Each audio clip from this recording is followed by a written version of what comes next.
Hello friends, स्वागत है आपका मेरे यूट्यूब चैनल पर। आज हम बीए द्वितीय वर्ष के सिलेबस में आए लहरों के राजहंस नाटक के बारे में पढ़ेंगे, जो मोहन राकेश जी के द्वारा रचित हैं। तो चलिए शुरू करते हैं इसको पढ़ना।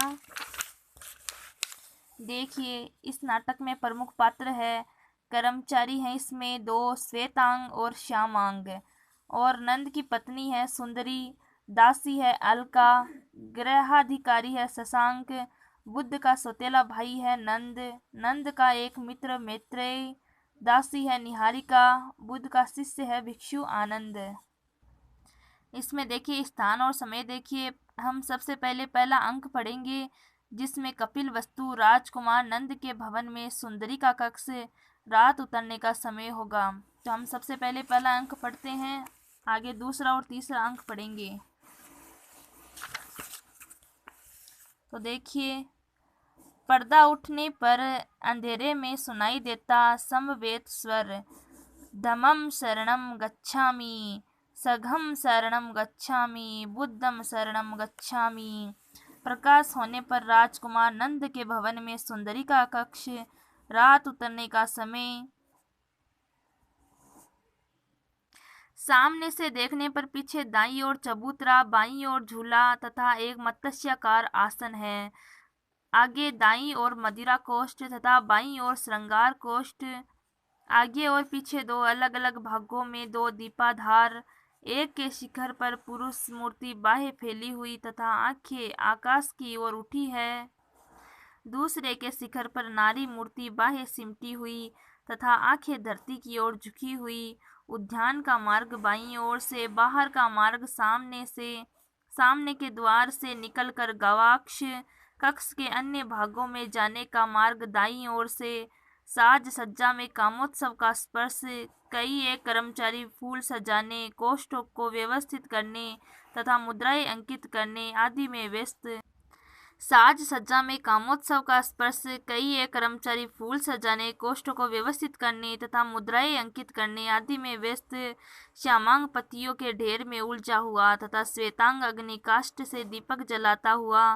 प्रधान कर्मचारी होने के नाते श्वेतांग अन्य सबके कार्य के प्रति सचेत। दो तीन कर्मचारियों की हल्की अवज्ञात्मक हंसी का शब्द। श्वेतांग, क्या बात है नागदास, तुम लोगों की हंसी किस बात की आ रही है?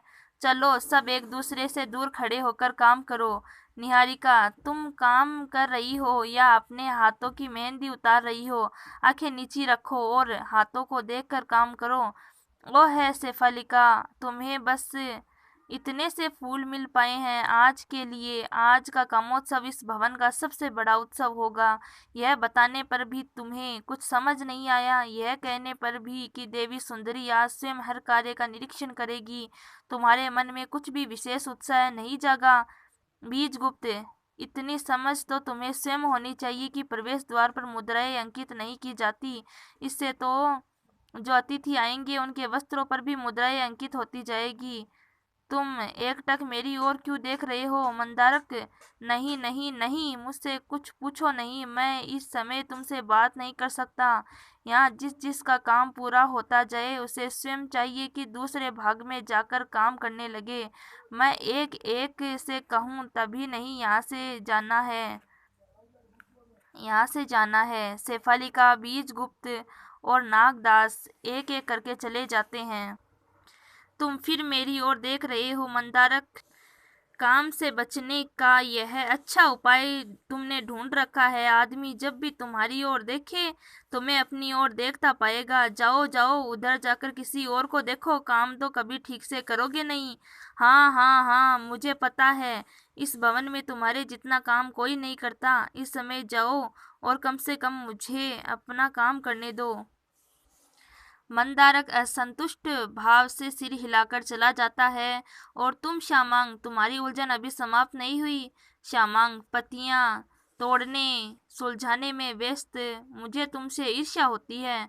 श्वेतांग निहारिका की ओर देखकर, निहारिका, तुम क्या बातें सुनने के लिए रुकी हुई हो? जाओ उधर जाकर अपना काम करो। निहारिका उन दोनों की ओर देखती हुई अनमने भाव से वहां से चली जाती है। श्यामांग से तुम्हें ईर्ष्या, मुझे ईर्ष्या होती है, क्यों? श्यामांग, देखो न, एक के बाद एक दीपक जलता जाता है, न कुछ उलझता है न कुछ बिखरता है। श्वेतांग, इसका कारण है। श्यामांग, क्या कारण है? मेरे हाथों में काम उलझे क्यों जाता है? श्वेतांग, इसलिए कि तुम सोचते बहुत हो। श्यामांग, सोचता बहुत हूँ, परंतु उससे क्या होता है? श्वेतांग, सब कुछ उसी से होता है। हाथ काम नहीं करते, आंखें चुंधिया जाती है। श्यामांग, तो तुम कभी कुछ नहीं सोचते। श्वेतांग, अब नहीं सोचता, पहले सोचा करता था। श्यामांग, पहले सोचा करते थे और सोचने का परिणाम यह हुआ कि? श्वेतांग, सोचना छोड़ दिया। चारों ओर देखता हुआ कि कहीं कोई काम अधूरा तो नहीं रह गया।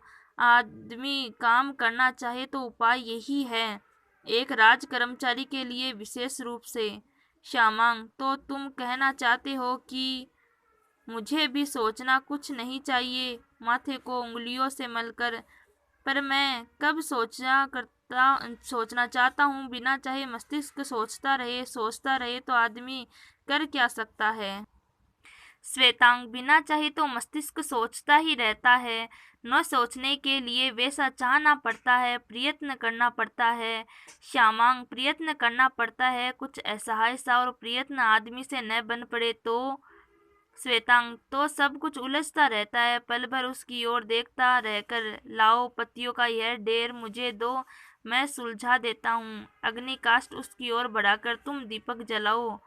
उसके हाथों में पत्तियां झट झट सुलझने लगती है। श्यामांग अग्निकाष्ठ हाथ में लिए कुछ क्षण उसकी ओर देखता रहता है, फिर आंखें झपकाकर अपने को सहेजने का प्रयत्न करता है। अब क्या हो रहा है तुम्हें? इस तरह खड़े क्यों हो? श्यामांग, पता नहीं क्या हो रहा है, बार बार आंखों के सामने जाने कैसा अंधेरा सा घिर आता है, समझ में नहीं आता है कि? श्वेतांग, तुमसे कुछ भी समझने को कहा किसने है? दीपक जलाओ, देवी सुंदरी अब इधर आने ही वाली है। आकर देखेगी कि दीपक नहीं जले तो सहसा बिगड़ उठेगी। कितने वर्षों बाद तो आज उन्होंने कामोत्सव का आयोजन किया है। श्यामांग, यही बात तो कल से सोच रहा हूँ श्वेतांग, और मुझे लगता है कि मैं ही नहीं और सब लोग भी, यहाँ तक कि स्वयं कुमार भी मन में यही बात सोच रहे हैं, परंतु कोई भी मुंह से कुछ नहीं कह पाता। हम सब के सब न जाने क्यों। ओह, पता नहीं मैं क्या कह रहा था, बात जैसे मस्तिष्क में उठकर कहीं छितर जाती है। अच्छा तुम बताओ, तुम नहीं सोच रहे कि क्यों आज ही वर्षों के बाद यहाँ कामोत्सव का आयोजन क्यों किया गया है? श्वेतांग अत्यधिक गंभीर, तुम फिर बहक रहे हो, तुमसे कहा है न दीपक जलाओ। श्यामांग, वह तो कहा है तुमने, परंतु क्या करूं, न जाने क्यों मेरे मस्तिष्क में यह अंधेरा आज बढ़ता ही जा रहा है। मन होता है कि सब छोड़ छाड़ कर कहीं चला जाऊं। और सुंदरी अलका के साथ बात करती हुई बाईं ओर से आती है। श्वेतांग झुककर अभिवादन करता है। श्यामांग जैसे बहुत प्रयत्न से बाद में अभिवादन करता है। आज के वीडियो में सिर्फ इतना ही।